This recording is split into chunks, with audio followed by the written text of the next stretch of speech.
Alexander Isak's in danger. This is a fact. And if you're ignoring this, it's either because you're blind, don't understand how social media works, and haven't experienced this before. But Alexander Isak is in danger of becoming one of the biggest hate figures in the history of English football. And what that's going to lead to is ridiculous levels of criticism that shouldn't exist. It will be everything to the nth degree. There will be new standards set for him that haven't applied to players before. What you will also then see is a lot of pejoratives being used and a lot of actual abuse, and it will be masked. It will be masked by people saying, Terry, this is not abuse, this is criticism. This happens a lot, especially to a player who is pinned up as a hate figure. Because the more you're hated, the more tolerant people are of you being mistreated.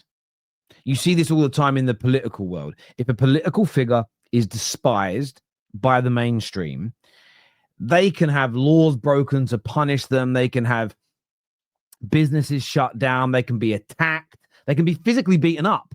And people say, yeah, well, it's because who you are, isn't it? And I'm not defending anybody, but I look at it. I'm just not someone that likes to live in a world like that. I find something about that is something about that I'm so uncomfortable with. I believe it means we're all standing on a very slippery slope that could lead to the abyss on a social and moral level. So when I look at Alexander Isak, I keep seeing all these lies spread. I keep saying these falsehoods pushed. I keep seeing people talk about things that are a massive exaggeration, a huge exaggeration. For instance, this video with Borson on TalkSport says Isak could set fire to the transfer system. Now, this is where you've got to be really, really careful. Because yes, this video is out there, and I listened to the whole thing. And this is what the mainstream media do to manipulate you. Borson didn't say much wrong in the video. Stefan Borson had a very balanced approach, a very detailed approach, and a very articulate approach. The problem is when you read the comments. The problem is I know how 80% of the internet works because I'm on it every day. People read headlines and not the body of work. People read headlines or they read the opening paragraph of something and they go, I know all about that. I knew it. This headline states Alexander Isak is in danger. Read it again. Could set fire to the transfer system. The Football Terrace did a whole article about this a couple of days ago.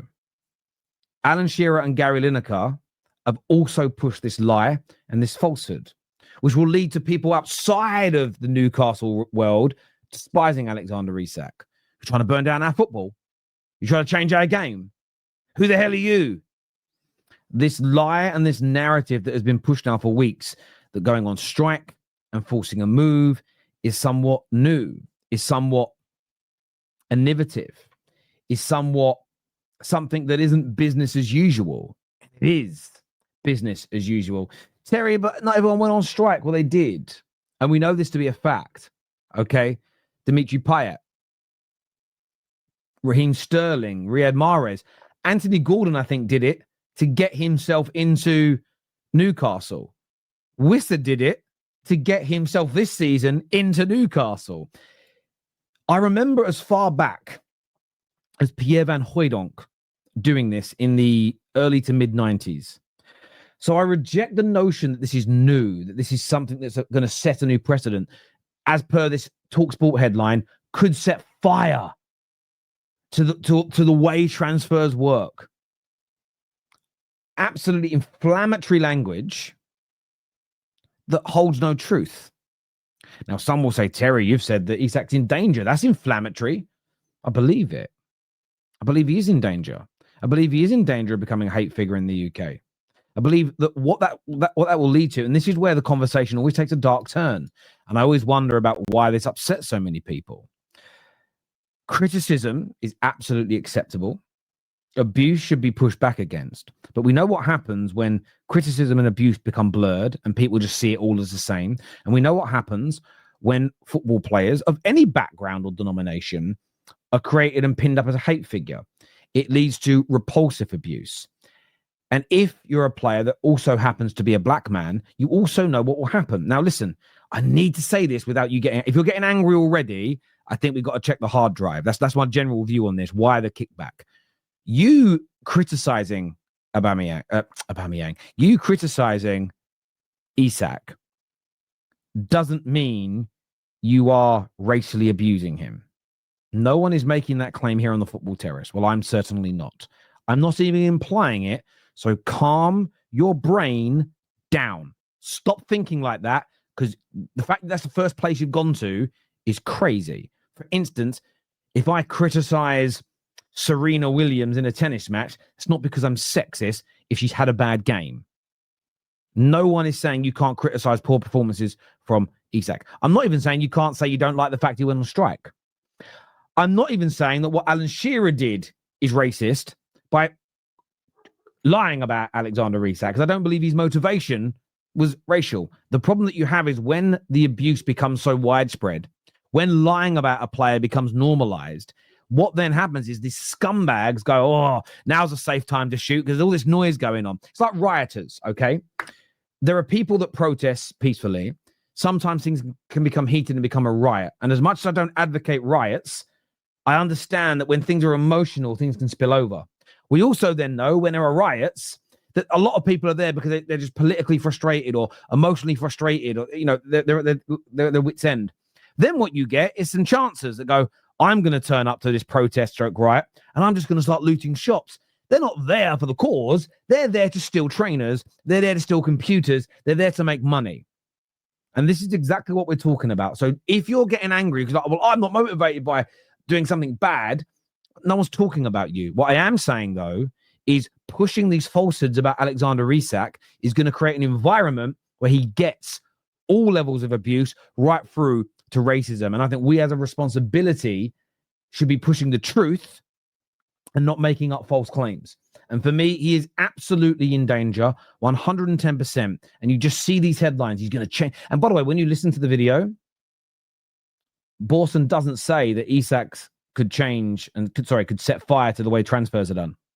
He suggested in the video that if Newcastle hadn't have held strong and got a good price, that could have set fire to the transfer window. If they would have collapsed and sold the player 50, 60, 70 million under the value, that could have set fire to the transfer system, in the sense of lots of clubs would now hold out and try and push prices down, and the selling clubs would get less money.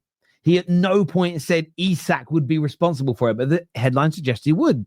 Why is that important? Because people read the headlines and go, oh, look, hang on, Shearer said it, Borson said it, TalkSport said it, Sky said it. I keep reading these headlines that he's ruining the transfer window or transfer market. Must be true. The abuse starts. Criticism based on a lie is abuse. So if you're criticizing somebody for doing something they didn't do, that's abusive for me by default. That then becomes venomous abuse, which then gets all the little bigots pop up and go, oh, I'm going to throw in this, I'm going to throw in that, because everybody hates him anyway, so they're less likely to defend him. You see this in the political world. There might be a nation or a group of people that are doing something wrong, and it should be criticized, it should be called out, and it should be condemned. It doesn't then make it okay for racist, sexist, bigoted, homophobic things to be thrown at that group. I'm talking in generals here. But people do it because they go, oh, it's safe, because nobody likes this country or this group of people or this religion today, so we're going to throw abuse at them.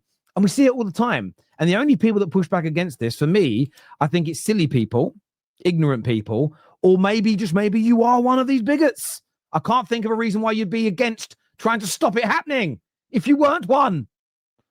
Do you know what I'm saying? It's crazy for me. But look, I always, I just think, I look at this situation, I think we need to be really, really, really careful indeed. Let's go to some of your comments that are coming through here. Make sure you're hitting that like button, please, if you haven't done so already. Make sure you are subscribing to the channel as well. Very, very important that you get that done right now. Thank you, people.